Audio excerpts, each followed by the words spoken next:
Donnie and Dolly. The team is supported by ableauctions.ca. Closing your business? We can help. Delaney's OK Tarn Langley inbox on fire. Yeah. With people talking about racquetball, steppers, stairmasters, ellipticals. We'll try to get those a little bit later. And apparently, Ryan, as we'll talk about later, this Elvis racquetball connection, it was a real thing. I don't believe it. Meanwhile, it is, what day is it today? I'm all messed up because I messed up yesterday. Friday. I missed yesterday. It is a Friday, and all of today's guests, including Harman Dayal, talking about the Canucks from The Athletic, standing by. Brought to you by the Bayside Oceanfront Resort. Get ready for winter with an unbeatable stay at the Bayside. This season, they're offering 25% off their best available rate. Call them directly at 250-248-8333 or visit BaysideResortParksville.com to book your event today.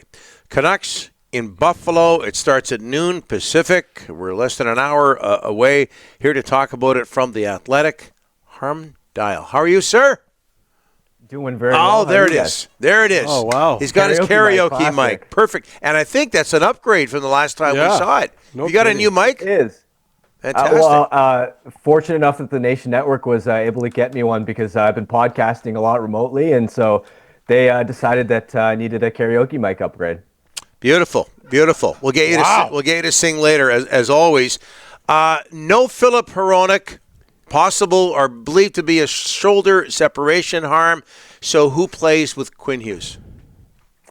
Yeah, in my mind, there isn't an obvious slam dunk option to replace him on the top pair. But if you have to pick one, to me, it'd be Tyler Myers. Now, I think a lot of people have been wondering, well, Erik Brannstrom can play the right side, and perhaps could he be the one to best replace Hronek's offensive IQ and the speed and the puck moving?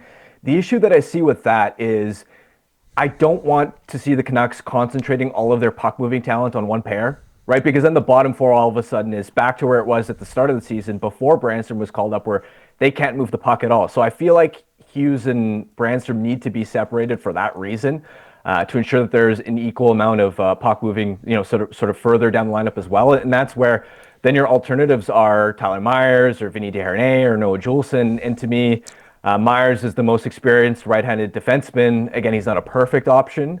He is mistake-prone. He struggled this year. But I just don't see better internal options at this stage for them. What about Juulsen? And Juulsen has played with Quinn Hughes in the past. Potentially, and I think that would require Hughes to play at a superhuman level, which he really has for large chunks of this season.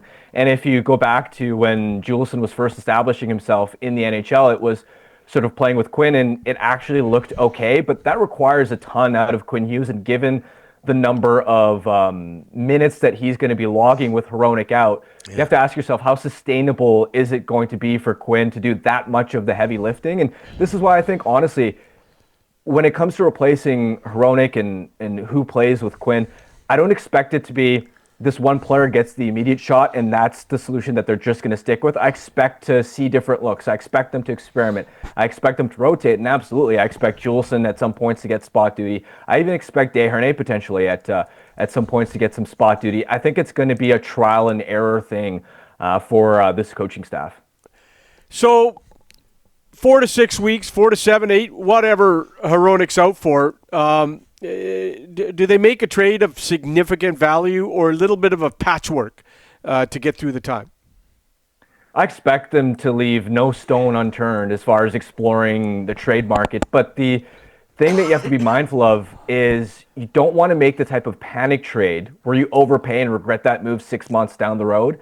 I'll also say this. If the Canucks are going to pay a hefty price for a top four defenseman, to me, they should do it for a player with term left rather than a rental. Because, of course, there are names like Marcus Pettersson available, Ivan Provorov, and they're decent second pair defensemen, but I'm not sure I like the idea of potentially paying a first round pick for a guy that might walk in the summer, and then this coming offseason or at next year's trade deadline, you're still left with having to pay additional assets to again fill this top four hole. So if they're going to go out and make a big splash, to me, they should be trying to find a guy with term left on his deal, whether it's maybe Buffalo makes a Bowen Byram available. Again, it would cost a ton, And I'm not saying that there's no risk because there's injuries involved there too.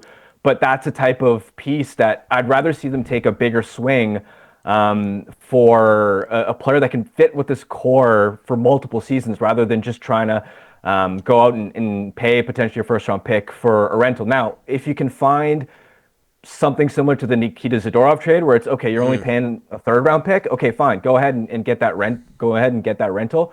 I'm just not sure that there's a Nikita Zadorov out there right now as far as a defenseman who can step in, be a really good number 4 or 5 guy, and it only costs you a third-round pick. I just don't know if that opportunity is available this early into the season. All right, the goaltending, Seelovs was not great the other night. Let's call a spade a spade. Demko's return, I don't. If he doesn't play on this road trip, it won't surprise me. But he should play on the homestand, which is 6 games when they come back. But Lankinen's been great. Demko comes back, but Seelovs definitely looks like he needs time in Abbotsford. Harman. He looks like a goaltender whose confidence has been shot, right? Yeah. Early on in the season, we saw the issues with point shots.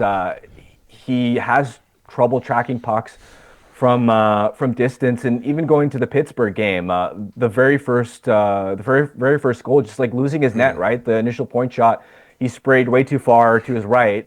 And then when the puck caromed off the inboards and back to the other side where Blake Lizotte was, he just couldn't recover in time. And that to me is him losing the net. The second Brian Ruskell, I believe it was the 5-1 goal, which eventually ended up standing as a game winner. In the second period, it's a good shot, but it's also a shot from distance as far as it was at the tops of the circles.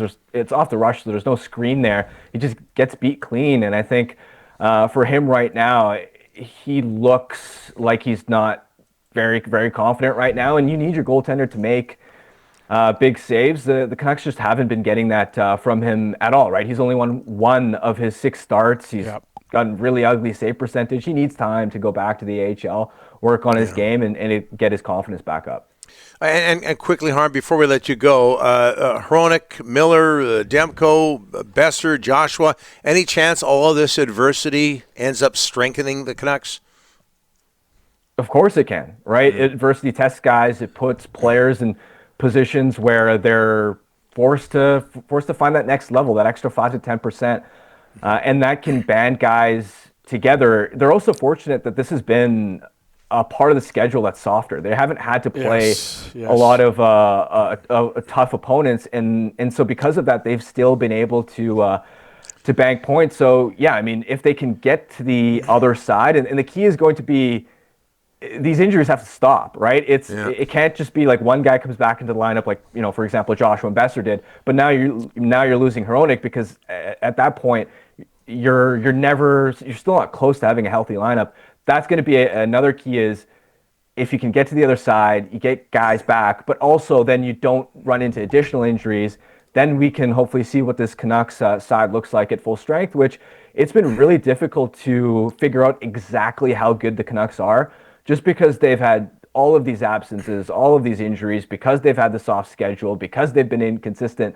And I think it would really help management if at some point down the road they can see what a healthy Canucks team actually looks like. I will survive. Gloria Gaynor. Go. I have never heard of that. What? You got to be kidding. I'm born in 2000. Doesn't matter. That's a classic. I could give you a little twinkle, twinkle star next time, maybe. Okay, next time I'll hold you to that. I don't know if there's going to be a next time because you just made Rick and I feel really, really, really old. Not the first person to do that, but Harm, that was great. In all seriousness, outstanding. Thanks, guys. Okay, you bet.